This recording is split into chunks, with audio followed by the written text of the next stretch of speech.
Hello and welcome to Stories from India, a podcast where we talk about myths, legends, and folk tales from India. I'm your host Narad Muni, and I'm a mythological character myself. I have the gift of eternal life and knowledge of the past, the present, and the future. And I also always speak the truth. I'm a traveling musician and a storyteller by profession. I used to walk around with the Veena, telling my stories for several millennia, but podcasting has made my job so much easier. This week, we are back to Krishna. If you haven't heard episode 11, it's a good idea to begin with that.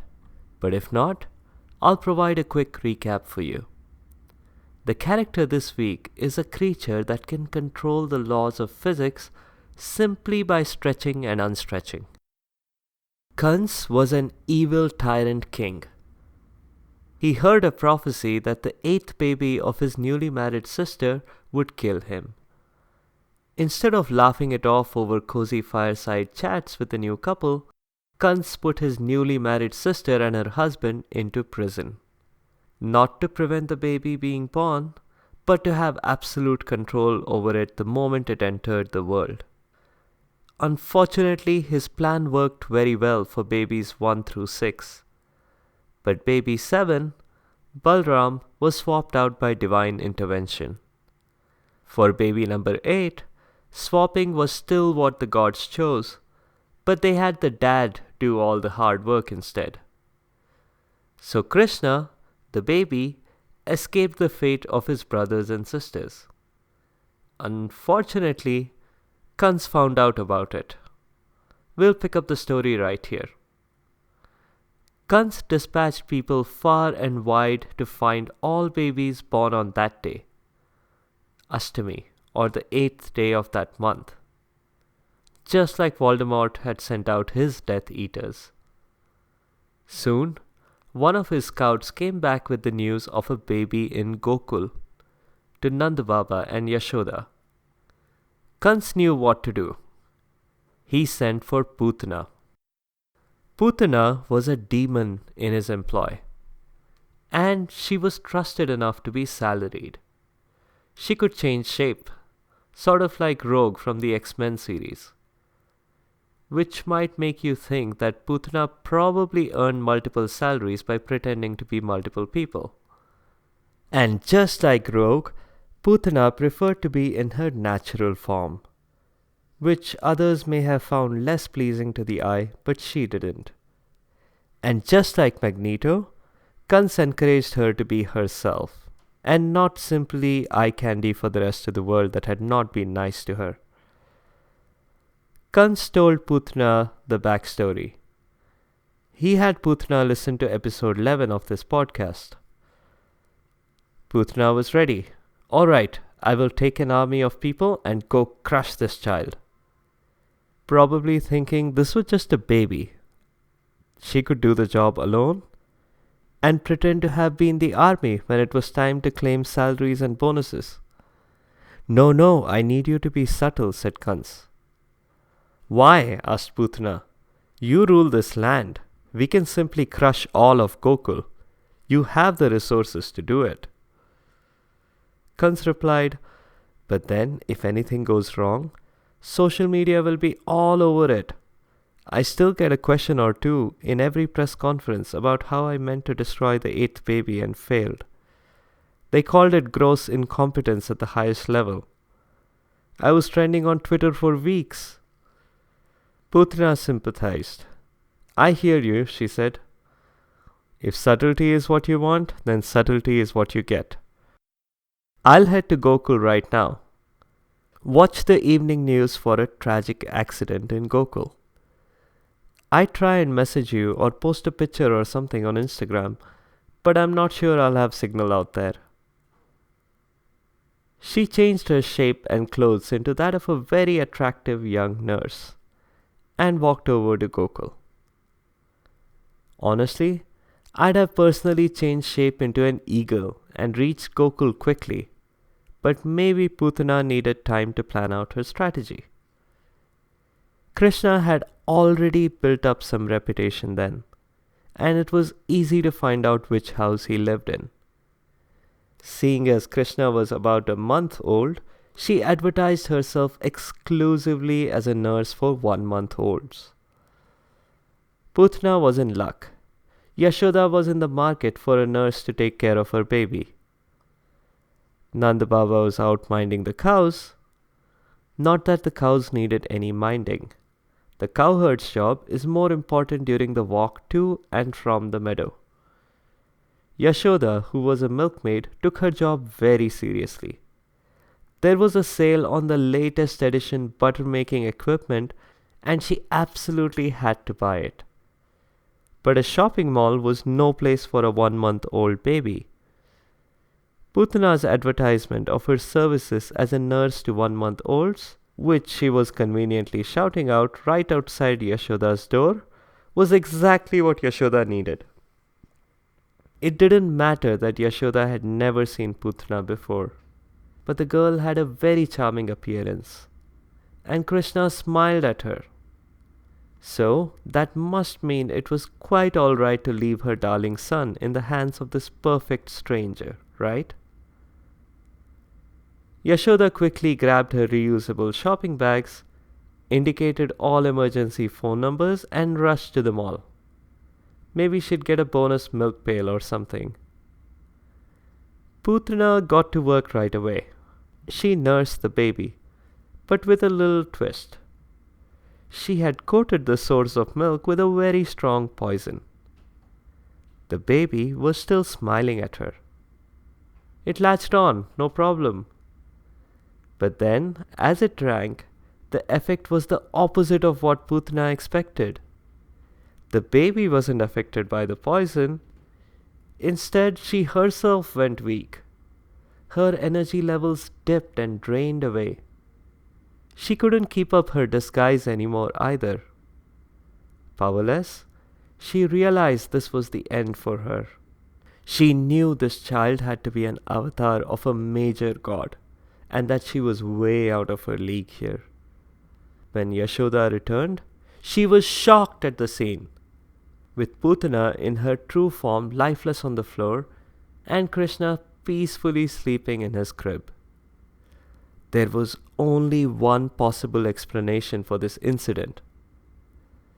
The lifeless, hideous body belonged to a demon who had come to the house looking for food.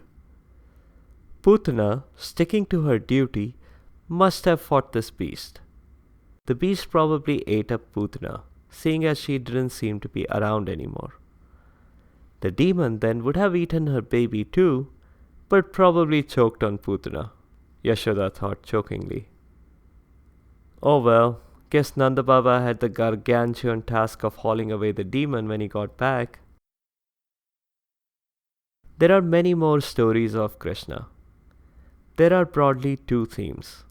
Either those that demonstrate cute, childlike, and superhuman behavior, sort of like baby Superman lifting a car, or those that involve him defeating an adversary sent specifically to destroy him, or in a few cases, to just humble him.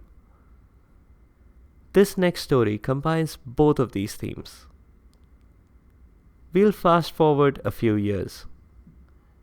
Krishna, his cowherd family, and all the other cowherd families were now in Vrindavan, a place near Mathura. Krishna observed how everyone was gathering gifts. He asked Nanda Baba, "Why is everyone gathering all that stuff?" Nanda Baba replied, "It's for the big prayer to Indra, the god of rain." Krishna said, "And why is everyone worshipping Indra?" Nanda Baba replied, "Because this is ancient India, and the way we take care of our cattle and whatever food we grow is entirely dependent on the rain, and that is controlled entirely by Indra." "So you're just bribing Indra to keep the rain coming?" asked Krishna. Nanda Baba replied, "Bribing is a strong word. Let me explain something called quid pro quo." Krishna quickly interrupted, "With all due respect, Let me explain something called the water cycle. He explained it not just to Nanda Baba but also to everyone else. Given Krishna's magnetic personality and the way he explained the water cycle, everyone was convinced that the rainfall they received was dependent on the melting of glaciers and evaporation from water bodies, and not something that could be simply turned off by a god with a huge ego. They were right, and also wrong. Yes, Indra could control the rains. When he found out he wouldn't be getting gifts from the Vrindavan cowherds, he didn't turn off the rains. He turned them on at full blast. He kept the rains coming at full strength, and pretty soon it looked like this was going to need Matsya or unicorn fish all over again. But Krishna stepped in to save the day again. He saw how everyone in Vrindavan was soaking wet and their cattle besides. It was hard to even see with rain pouring in sheets like this. If only he had an umbrella while he tried to think of a solution. An umbrella. Wait a minute, that was the answer. An umbrella. He gathered all the people of Vrindavan and cattle, did a few calculations, pi times the radius squared, and then measured and picked the right spot on a nearby mountain. The mountain was called Govardhan. Once he picked that spot on Govardhan, he picked up Govardhan by that spot. Yeah, lifting a mountain isn't too hard, is it? I just lifted a couple myself over breakfast this morning. That mountain became an umbrella for everyone. Indra could not make it rain on the cattle and people anymore. He tried raining real hard on the mountain, but that just did nothing. In fact, as if to shame Indra, Krishna was now balancing the mountain on his pinky. Sometime later, Indra had to admit defeat. The rains were back, but just the way the people wanted. Indra did get some prayers out of it, and everyone got to see an awesome demonstration of the use of the world's biggest umbrella. And Krishna's pinky didn't even hurt. That's it for the stories. Now some notes. The Govardhan mountain lifting story is thought to have occurred around Sankranti, a local Indian festival that happens to be this week. But there are 12 different Sankrantis. There is some confusion about exactly which Sankranti this story happened on, but it doesn't matter. All of the calendars in human use are inaccurate to one degree or the other, so it doesn't really matter. Krishna's stories may remind you somewhat of Voldemort and Harry Potter. The comparisons are striking. I mean, even the name Harry sounds like Hari, which is another name for Krishna. Kans was ashamed of his dad and had him imprisoned, just as Voldemort did.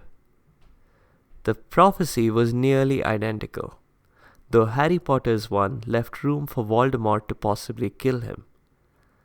That had to be different, of course, because if the prophecy simply said that Harry would certainly kill Voldemort, I don't think the books would have sold as much. Voldemort actually killed Harry's parents, while Kans imprisoned Harry's parents for life. Not the same, but similar. The baby in each case was taken to a place where they could grow up in anonymity. The difference is that Nanda Baba and Yashoda were the opposite of the Dursleys. They treated Hari as regular parents do, showering him with love as well as a bit of discipline when required. Krishna had several run-ins with snakes, good and bad, and he could communicate with them, though not in parcel tongue. While you might be tempted to think of Krishna, Balram and Subhadra as Harry, Ron and Hermione, this would be wrong. Krishna was fearless like Harry, but never showed bad judgment like Harry Potter often does. Krishna was well read and wise like Hermione, but not socially awkward. And Ron? I'm not sure what Ron brought to the table in the trio, but if you think attractiveness, Krishna had that too. Balram was Krishna's sidekick, though older than him.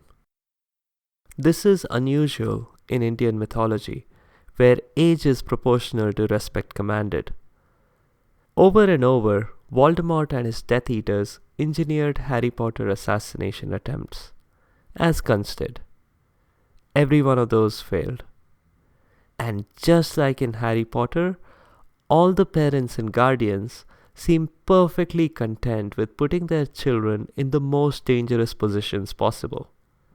I mean, battling fire-breathing dragons and being sent into the dark forest for detention for the crime of unsafely walking around after hours in school just doesn't make any sense. The character this week is Sheshnag, or Ultimate Snake. Sheshnag is Vishnu's sidekick. He floats around in the ocean of milk. And he's large enough for his body to serve as a daybed for Vishnu. He accompanies Vishnu everywhere. For example, during the Matsya avatar, while Vishnu had the all-important role of being the unicorn fish that saved humanity, Sheshnag's role was that of a rope to tie Manu's boat to the horn of the fish. Not an unimportant task, but not the most glamorous one either. In subsequent avatars, Sheshnag aired his grievance to Vishnu and was given more and more important roles. But all of them came out not quite the way he wanted. Sort of like a classic morality tale about wish fulfillment gone wrong. When Sheshnag asked to be born as a human, he got to be Lakshman to Vishnu's Ram. Lakshman was obviously a sidekick in the Ramayana, or it would have been called the Lakshmanayan. He told Vishnu, "No fair, you got to be the older brother. Next time, make me the older brother." "Sure thing," said Vishnu. And in the next avatar, Sheshnag was Balram. And despite being Krishna's older brother, he had the supporting role yet again.